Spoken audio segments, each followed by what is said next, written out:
2. The house was cheap. Not just affordable, but uncomfortably cheap. The kind of price that makes you question what's wrong with it. I told myself I was lucky. The neighborhood was quiet, unnaturally so. No late-night traffic, no distant sirens, no barking dogs. Just a profound, heavy silence, as if the very concept of sound was an unwelcome guest. Even my own footsteps on the old wooden floors felt like a trespass, a thing. When the landlord handed me the keys, he didn't make eye contact. His gaze was fixed on a crack in the driveway, his voice flat and worn out. He seemed eager to leave. As he turned to go, he stopped, just for a moment, and said one thing without looking back. "Don't use the back room." He didn't elaborate. He just walked away, leaving me with the keys, digging into my palm, and a strange, cold feeling in the pit of my stomach. I shrugged it off. An old wives' tale. Probably. The back room sat at the end of a long, narrow hallway. The walls were bare, with no windows to break up the monotonous stretch of faded wallpaper. The air inside felt colder than the rest of the house, and it carried a faint, musty scent of old wood and something else I couldn't quite place.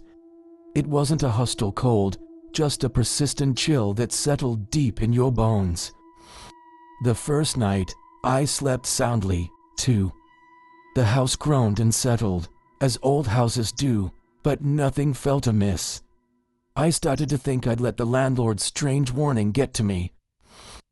The second night, a sound pulled me from my sleep. A single, sharp click. It was metallic and precise, echoing from down the hallway.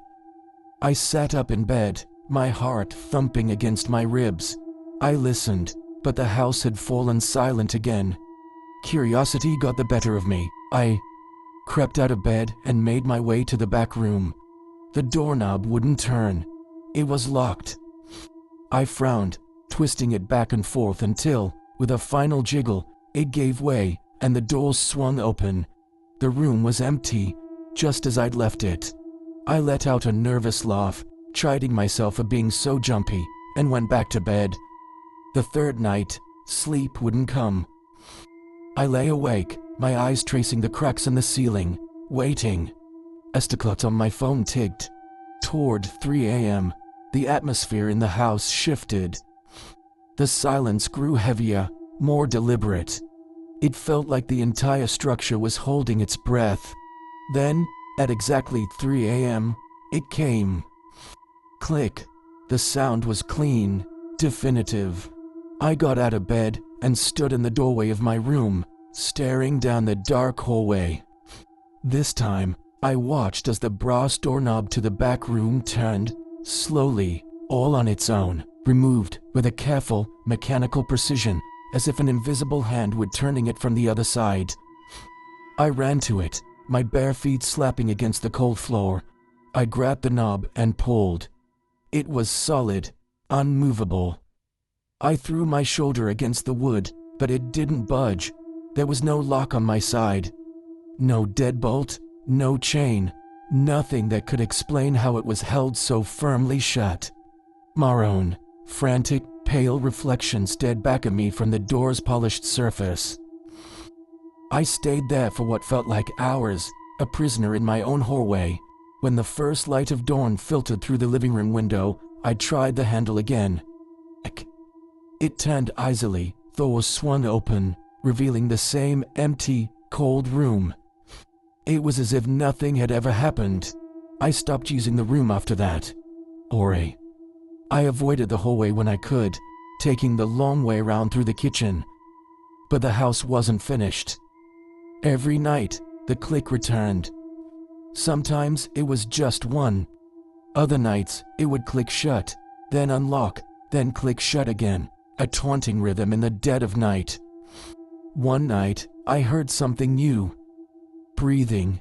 It was coming from the other side of the door. It wasn't labored or panicked, too. It was slow, steady, and patient. The sound of something waiting. The next morning, my hands shaking, I called the landlord. The moment I mentioned the time, 3 o'clock a.m., The line went dead silent.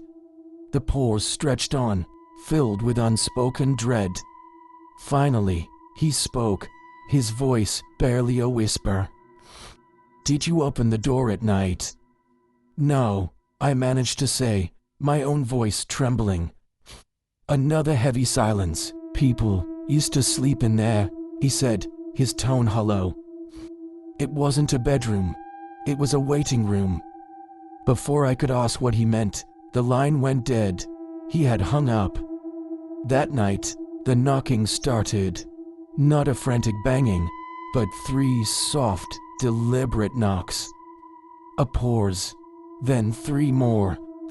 They echoed from the backroom door, a polite, chilling invitation. I stood frozen in the hall, the sound of my own heartbeat deafening. "Who's there?" I whispered, my voice cracking. "Sir."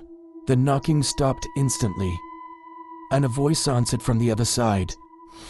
It was quiet, clear, and unnervingly close. "You are." I stumbled backward, a cold terror gripping me. That's when my eyes fell on the door itself. I saw them for the first time. Scratches, deep, desperate gouges in the wood, running from top to bottom. And they were all on the inside. Shoo.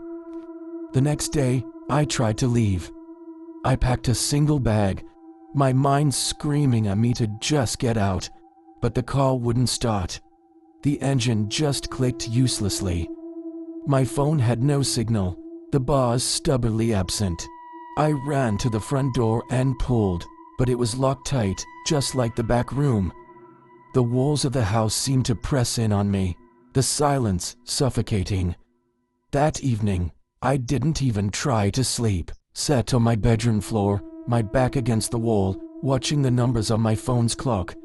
2:58. The air grew still. 2:59. The house held its breath. At exactly 3 a.m., I heard the click. But this time, it wasn't from down the hall. It was my bedroom door. I scrambled to my feet and threw myself against it, pulling on the knob with all my strength. It was locked, just like the other one. Then, I heard them.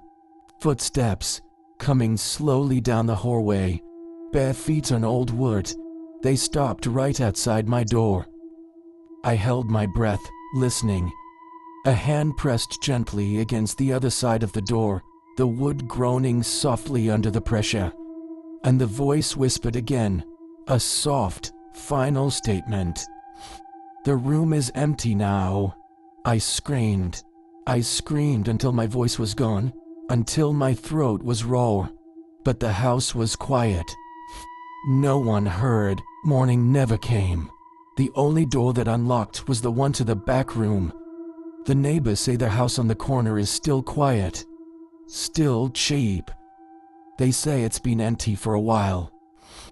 But sometimes, late at night, a few of them hear it. A single sharp click right at 3 a.m.